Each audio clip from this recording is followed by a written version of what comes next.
Yeah, guys, I'm sorry that we had to shorten lunch and shuffle things around, but you know, we've had so many great presentations and we just didn't want to stop people, so here we are.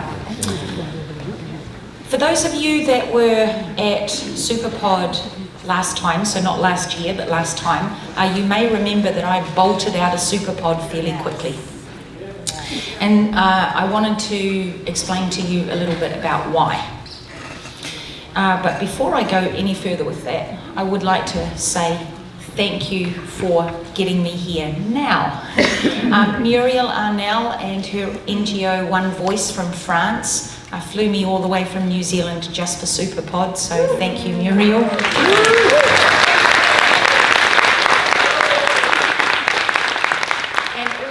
Lovely folks have been hosting myself and also Morgan's lawyer Visser Spiegl, and they have been shuttling us around the island and provided vehicles and all that lovely stuff that makes the San Juan Islands as special as they are, so thanks guys. Right, well without further ado, this is why I left. I got a phone call that there was a young lone orca that had apparently been alone for, by the time I heard about it, 3 to 5 days, separated from other orca. There was one guy who was attempting to make friends with it, and turns out he was harassing the animal, but we didn't know that at the time. And anyway, so there was this lone animal. The government had asked me to please not tell anybody about it because they didn't want a whole lot of tourists turning up. So that's why I had to leave without saying much about it. And off I went. It was a very tragic story and it could have had a much better ending. So spoiler alert, it's not good. But we called him Tiger because he had these remarkable patterns on him. That's not a facet of the light. He really had this pigmentation on him. One of the most beautiful patterns on an orca that I'd ever seen. And he was a remarkable little orca. And if I do what I've now come to call a Charles and start crying in the audience, I'll just walk behind here for a moment and try and see if I can come back out, because Charles had me in tears as well. So I was very, very fortunate, like Charles, to have the opportunity to work with Jeff Foster. Jeff flew all the way from the States with his wife Katie, and they came down with a whole team of the world's experts in rehabilitation of orca. And this was a remarkable opportunity for us to learn as a group, and also to help this little orca. And Jeff and I were able to get very close to him. He was very willing to interact with people because he was so starved for attention. And I had spent, at this stage, by the time Jeff arrived, it was 9 days, interacting with him, getting him habituated and used to being able to touch him. And the reason that we wanted to do that was that for the intervention, we didn't want him to be stressed and startled. So Jeff looked at him, and this is what Jeff ascertained. Everybody can read, so I don't need to read it for you. And we went to the New Zealand government with this information. And sadly, the Department of Conservation became the Department of Conversation. And they talked, and they talked, and they talked, and they talked. And we were having meetings. Some of them were 6 hours long. Every single day we had to drive 2 hours to get to the meeting and 2 hours back again. And then we started refusing to go to the meetings and told them they had to come to us. The meetings went on and on and on, and 18 days of meetings that they refused humane intervention for this orca. And one of their excuses was that we do not help individuals. And I looked them in the face and I said, you're going to tell me that you've never rescued an animal ever? And of course there's thousands of animals in New Zealand that they've rescued, including stranded whales. New Zealand has a very high record of rescuing stranded whales and dolphins. So eventually, with some cajoling, and I don't want to use the word threatening, but let's just say cajoling, that we convinced them. And after 18 days, Jeff, was able to slip a very soft rope around the little guy's tail, and within 15 minutes, not only had we caught him up, but we actually had him ashore. And we put him in a freestanding swimming pool so that we could maintain him better, because he had been in an area with huge tides. And they were able to, this is Jim in there, and that's Jeff's hands. And they were able to put a tube into him and start getting electrolytes into him. And then after a couple of days, we was putting blended fish. One of the locals kindly donated their blender. It'll never be the same again, I think. And we were able to feed him, and it was amazing because within an hour of us giving him something to drink, he started peeing. And that peeing was really important because we were able to see that his kidneys were still functioning. Because remember, orca get their drink, their water from their food as well. So he had been at this stage at least 18 days without any food or water. It was disgusting to see what that government was doing, and that's my government, and I was absolutely devastated. Sadly, despite all of the efforts of the team, and I'm talking 24-hour care with at least 4 people helping him at all stages, he passed away. So, because I can't talk about it even now, there's a poster. If you go past the Eco-Joia people who are supporting so many great NGOs, past their t-shirt, buy a t-shirt on the way, past their t-shirt stand, we've put up a poster and described what happened. The thing about this is that he's not the only one. Other governments are making the same mistakes in different ways. The Southern residents here, it's politics. In the Netherlands, it's politics. In Spain, where Morgan is now, it's politics. And we just have to start putting our foot down and not dealing with these politicians. We have to find a way to do things better.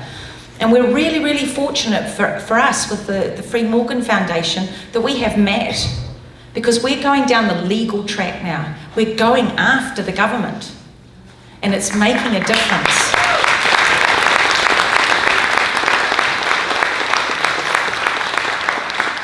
So I want to tell you a little bit about the updates with Morgan. For those of you that don't know about Morgan, it's an incredibly complex story with all of these governments involved in one level or another. And I would recommend, if you don't know her story, to go to the Free Morgan Foundation website, because then you'll hear a story where someone's not emotionally telling it. And it's true what you're going to hear about the updates. She is now pregnant. I mean, look at the size of her. That is not a modified photo. It is not stretched. She is just epically huge. And the veterinarians and the trainers swore black and blue in court. It was so in court that she was not pregnant, when we believe that she had already been pregnant for a few months at that stage. We won't know for sure until the calf is born when she actually did get pregnant, but we believe that it happened on SeaWorld's watch. Because remember, SeaWorld said no more breeding. Naomi brought this up, and this is epic. This is a huge step forward. But they didn't keep that, because as she pointed out, Wolfgang Kiesling, who owns Loro Parque, was determined to get Morgan pregnant. He is an animal hoarder, and he wanted more. He wasn't satisfied with having all the orca that he already had. This was supposed to be the last generation of orca in captivity for SeaWorld. So what they did was they abandoned the animals. And as Naomi said, we're now making this call for people to really speak up about this. Make people aware, because SeaWorld haven't kept their promise. This happened on their watch. Now, I've done a little bit of poking around in the scientific literature, and I found a publication by SeaWorld that tells us that males become sexually mature and are able to father calves at just 10 years of age, which means that the 2 males at Loro Parque were certainly one of them sexually mature, one of them very close, and certainly now both of them are, and either one of them could have impregnated Morgan. Now, excuse me, Keto, this guy, he's the one who killed Alexis Martinez, and it just makes no sense to me that you would breed an animal that has already killed somebody. The other animal, Tekoa, has, he basically killed Claudia, another trainer, but they managed to revive her. They gave her CPR and she came back.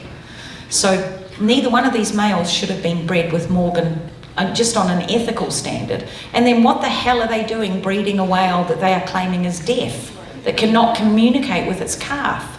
I mean, how irresponsible is that? So when is she due? We don't actually know. It's a moving feast, as it were. Loro Pake keeps playing the shell game. You know, that shell game where you put the pea underneath the cups and you move it around? That's what's happening. They keep moving the dates. They keep having different excuses about what's going on. But once the calf is born, then we'll know a little bit more about when she was actually pregnant. So, oh gosh, that's a bit pale up the top there. You can't even read the numbers. But that's supposed to say 338/97, and that's a regulation that Matthew has been working on for the last 5 years, Matthew, something like that. It's been pretty intense. He's going to speak about that, but what I wanted to also mention to you was that because of Matthew's work, we had an amazing opportunity to be able to present his work to the European Parliament. We found out only a couple of weeks before we were due to speak, and we don't have the funds ourselves personally, and the Free Morgan Foundation didn't either. So together with a bunch of people who helped us, including Lee Harrison, who very kindly drew this lovely cartoon for us, we set up a GoFundMe campaign to fly Morgan to Parliament. And our lovely Morgan's Angels, many of you out here in the audience, thank you so very much for helping us get there. We managed to raise the money and headed off to Brussels. And we took Morgan with us. This is a little replica Morgan, and she was very proud to be at the European Parliament, and so were we. So the very simple thing that you should have as a bit of background before Matthew launches into the whole legal side of things is that when you move an animal that's an endangered species, then you have to have permits. Makes sense, right? So if you just think that she's coming from the Netherlands to Spain, she needs a permit. And she needs what's called a transaction-specific permit. So there we go, a certificate. And there's a scientific group that looks at how effective the laws are in terms of dealing with these animals. And they have determined that these sorts of permits allow greater scrutiny of commercial activities involving Annex A species. Now, Annex A is important, and again, Matthew's going to speak about that, but basically it just means wild born, okay?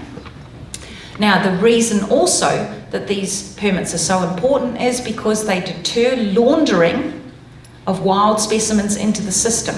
Now, that's not us, radical animal activists, that I've now been branded saying this.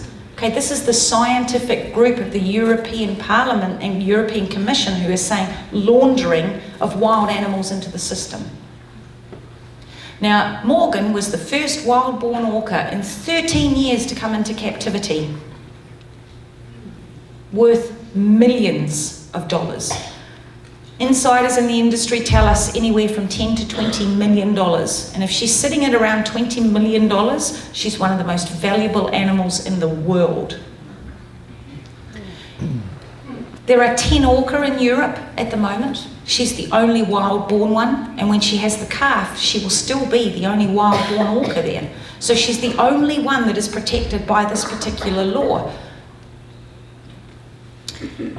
The same scientists say wildlife trafficking has become one of the most profitable criminal activities worldwide. This is from an EU report. Most of us think about wildlife trafficking as people smuggling animals at the border. This is a case, you can see all the turtles full going across a border. We think of it as poaching, but not many of us think of it as guys in business suits and ties selling tickets. But that's exactly what's going on here. Make no mistake, this is laundering, and they're using the law to try and support it. So until we had Matthew come in, we didn't really have a way to fight this. We've now found that there's been 13 species that have been used in the same way as Morgan. 3 of those in the EU, wild caught and put into the system and used commercially, traded and bred by the captivity industry. So Morgan is, although she's a single animal, she's representing a number of other species, and we heard from the Commission when we were in Brussels, thousands of animals that they permit every year, and yet they are saying that there is not a problem. So without further ado, I'm going to hand over to Matthew. I'm not going to take any questions now, but after Matthew we can do some questions. So applaud afterwards, because Matthew's talk is much better than mine. Thank you. Thank you, Ingrid. And I want to shout out to everyone who supported our GoFundMe campaign to get us to Brussels. It made the difference. So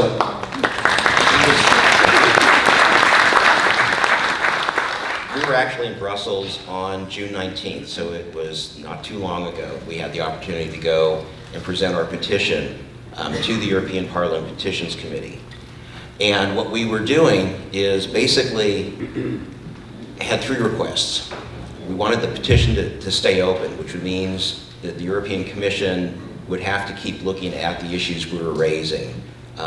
It would be very easy to just say, we didn't see a problem, and close the petition, and we'd be out of luck. So the first request we had in the Parliament was, keep the petition open. We have things that need to be addressed.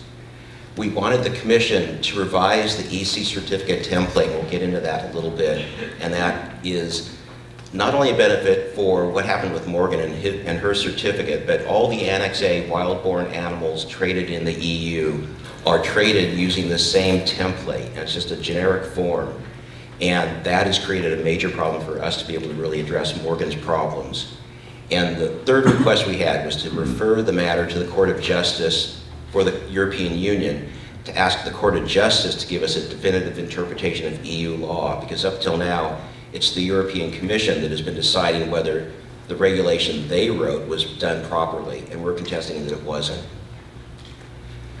So we obviously used orca as an example to expose what was considered a transposition error in the Commission's taking of the basic regulation in the EU, which was implementing CITES, which was the Convention on International Trade of Endangered Species of Wild Fauna and Flora, and implementing that within the EU. And there are a few nuances, but the EU wildlife trade regulations actually are stricter and provide more protections if they're properly applied. So in the EU, in the eyes of the law, not all orca are equal. We have 2 categories under EU law. Annex A, wild-born, and Annex B would be captive-born. So they're afforded different rights and protections. So again, Annex A, wild-born specimens, and under EU law, they're prohibited from being used for primarily commercial purposes, and yet there's Morgan at Lower Park. So the specific regulations, Council Regulation 33897, it's the basic regulation, and there are 2 articles in that, Article 8.1 and Article 8.3. So Article 8.1 says very specifically that display to the public for commercial purposes, use for commercial gain of specimens of the species listed in Annex A shall be prohibited, period. That's the starting point for the trade of any Annex A specimen. There is an exemption provision, which is Article 8.3, and it allows for exemptions from these prohibitions to be granted permissively. They're not mandatory, and they're issued by a certificate, and it's done on a case-by-case basis. So they're supposed to be very restrictive. Every time an application comes for an Annex A specimen to be used for to get an exemption, the management authorities for the individual countries are supposed to really comb through the application, make sure everything is what is being portrayed, and the uses for the exemption are actually accurate as to what is going to happen with Morgan. So the 3 major breakdowns of the exemption categories are 8.3e, which is for advancement of science, and this actually is for medical experimentation, and to get an exemption for this is the highest standard. 8.3F is an exemption for breeding, and it has to be intended for breeding and propagation purposes from which conservation benefits will accrue to the species concerned. And obviously, when you've got captive orca being bred, there's really no species conservation. They're not going back out to the wild. And then there's 8.3G, which is the exemption that Morgan's permit was granted under, and it's intended for research or education aimed at the preservation and conservation of the species. So when you read those words, it seems pretty clear that they're supposed to be using a legitimate research project or serious education use, and not just showing her selling tickets, having her perform for audiences.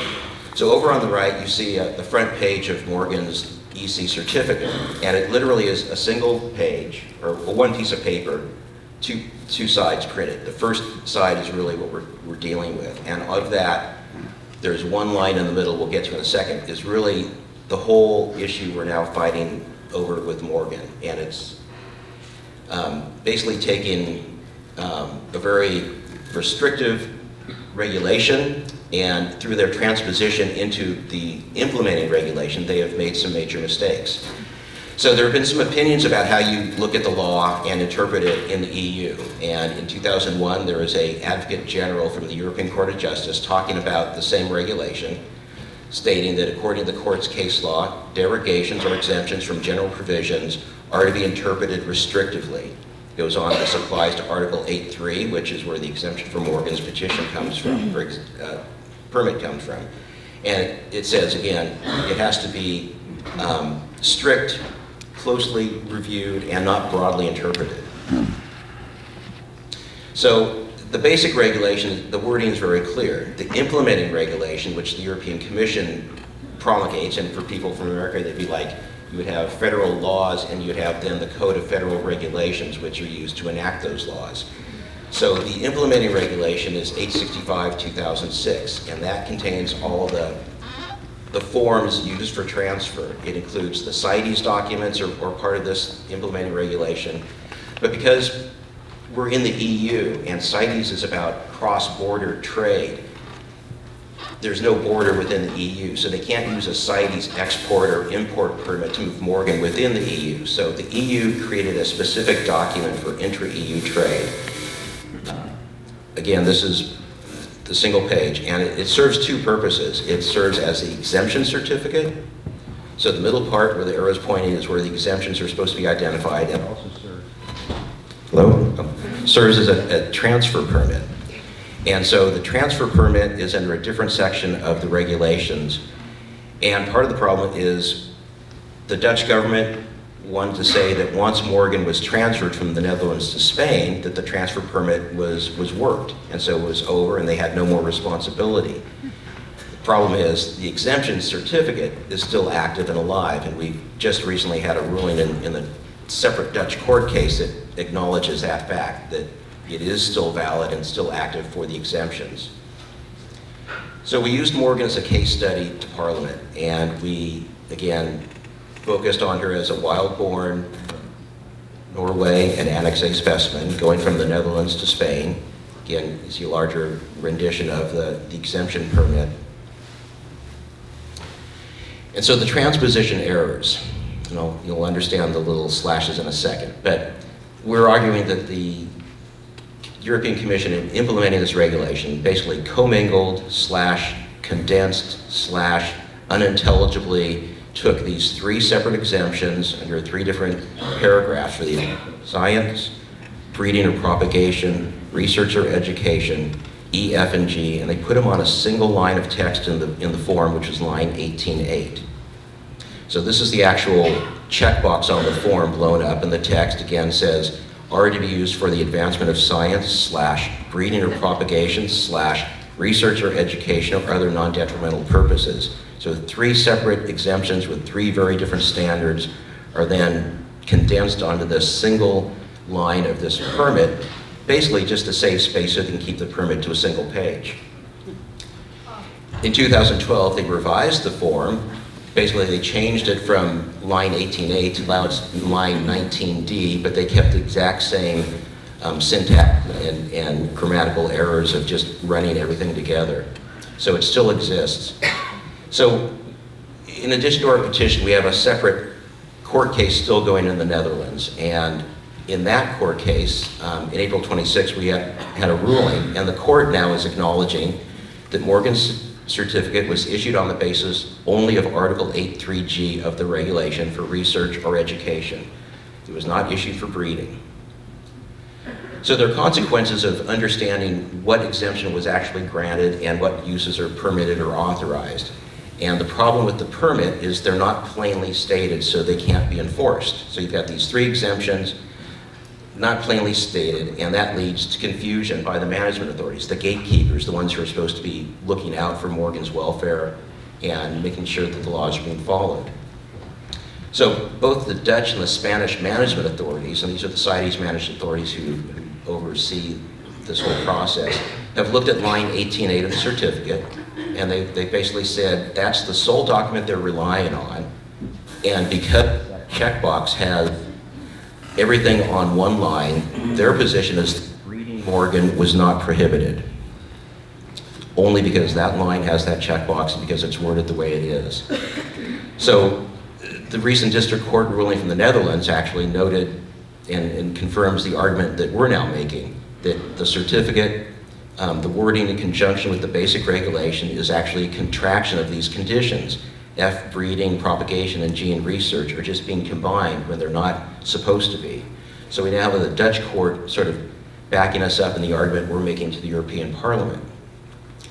So again, the CITES management authorities, if they don't know what's actually authorized, they can't enforce.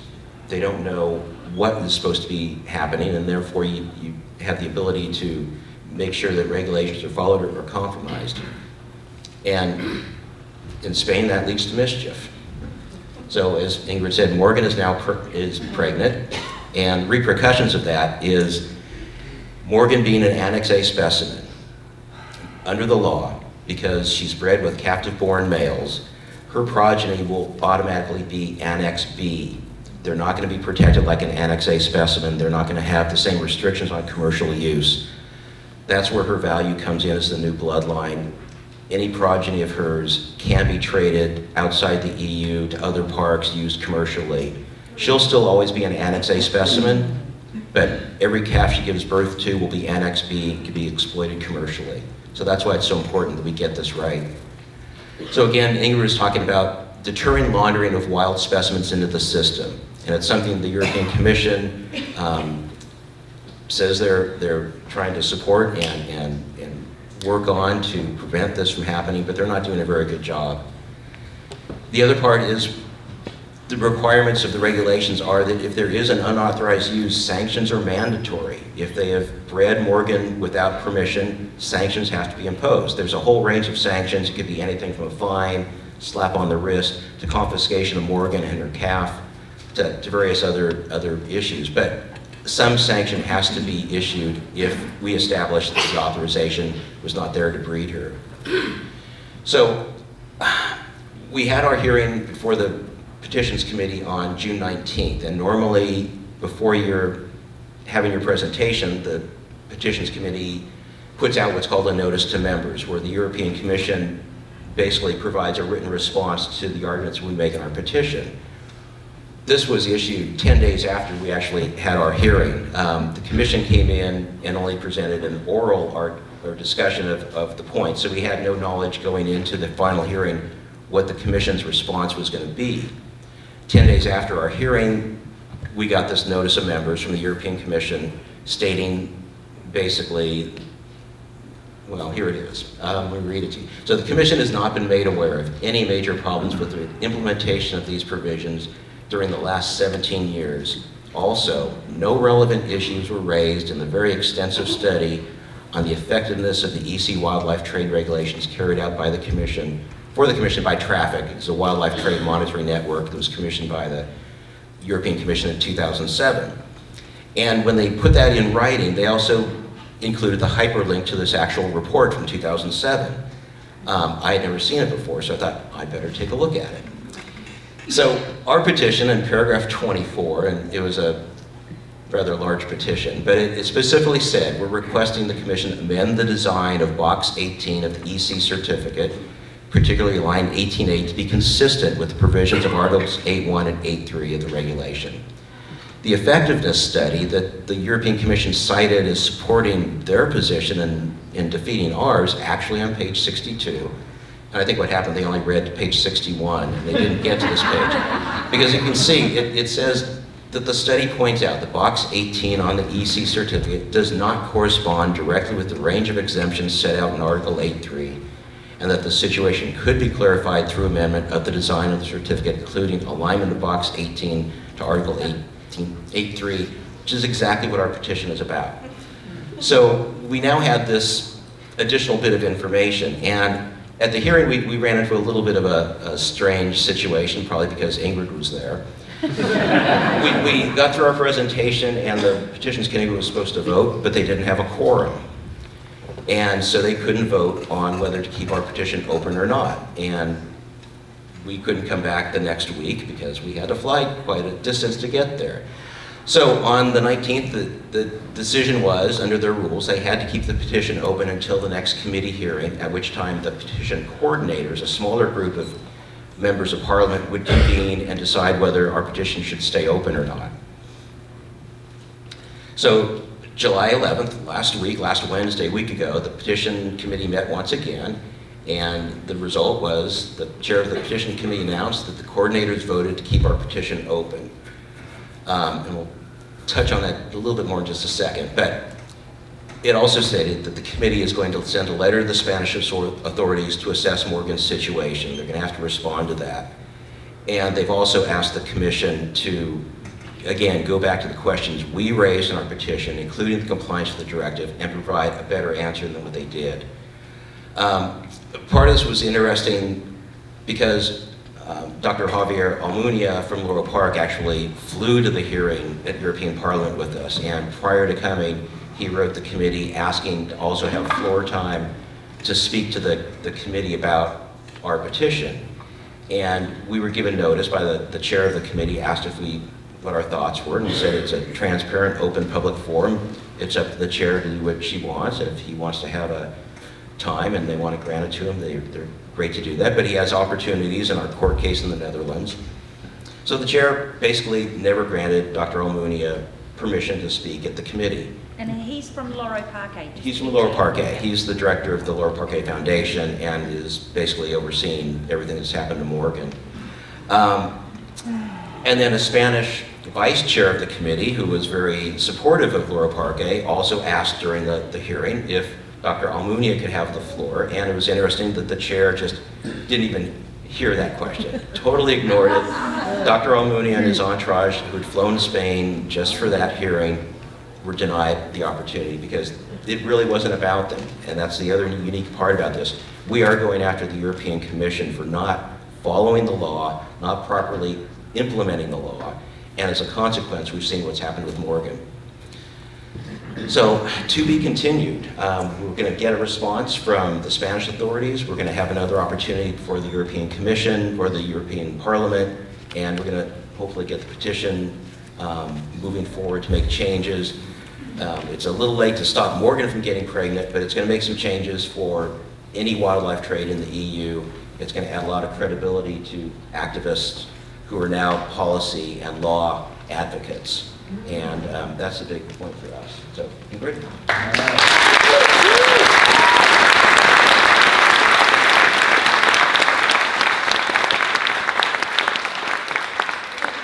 Now that I'm a little more composed, I'd also just like to mention, and don't blush, Matt, but Matt had never seen wild orca before.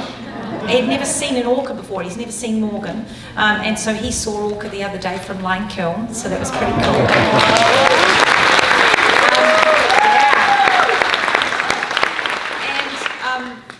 That's really notable is that Matt has literally spent thousands of hours on this. He's published some remarkable white paper reports. If any of you want to delve more into this, they're all listed on the Free Morgan Foundation website, and Matt has done all of this for free.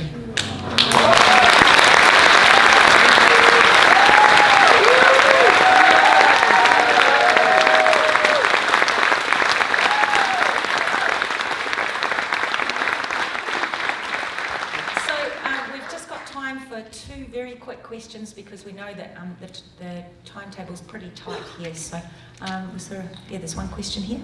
I was wondering, Matt, on the things that you put up there where they were arguing for her to be exempted, it said at the end of that sentence where it was talking about how they were going to be able to use and abuse her, it said in a non-detrimental way. Right. Is that defined? And it's for whom? No. I mean, when you read the words, it seems pretty clear and apparent that it's very limited. And these exemptions, our interpretation, are really supposed to be for a short period of time. It's not like one research project and then you get free use from then to do whatever you want, or even 2 research projects, or a year or 2 years. Literally, it should be they have an exact project in place, a medical need to do medical experimentation or a specific research project, and once that is accomplished, then they should return her to the wild, or in her case, we hope we can still get her out into a sanctuary. But again, the gatekeepers of the commission and the way they're interpreting these laws are really to favor the traders, the holders, the owners, the industry. Even though when you read the argument and the regulations, it's very clear that they do also have an obligation to the animals to protect them, and that's where we sort of made this little twist of the argument that's a little different, because it's there and they're just not doing it the way it's supposed to. We're not making up the wording, and as you saw when they cited this effectiveness report, it's not something new, but they're ignoring it because no one has actually challenged and followed an individual animal like Morgan all the way through these steps. And as Ingrid mentioned, the white paper, if you can't sleep at night, it's a great read, it'll knock you out. But it literally takes Morgan's case, and that's what's unusual about this. We can point to the one instance where this totally has failed her. I don't know if that quite answered your question, but... So we've got time for one more question. Yeah. This is sort of a follow-up. So there really isn't any precedent of any other exemptions that have been issued with other cetaceans or other animals that you could point to? Or... Yeah, so the question was, have there been other cases like this? Yes, there are. But trying to get the information is extremely difficult. Where you saw the plethora of countries that we're operating under, and when we went to the Dutch, we said, we need some information. It took them over a year to do their Official Information Act filing and get back to us. And then they said, and by the way, this isn't our problem because she's in Spain. It's got nothing to do with us. So then we went to the Spanish. Same deal, took about a year to get the documents, 1 page, we might add, which was the certificate, which we already had. And then they said, and by the way, this isn't our problem because the Dutch sent her here and it's their problem. So, and we have this in writing. And so our next step in the to be continued is that we have also asked, you remember there were 3 asks. One of them is to go to the European Court of Justice, because we are sick and tired of dealing with these bloody governments. We're sick and tired of it. We want to go and get a ruling on this and stop them running around and hiding behind each other. They're all playing cover my ass, and we're sick of it. Thank you.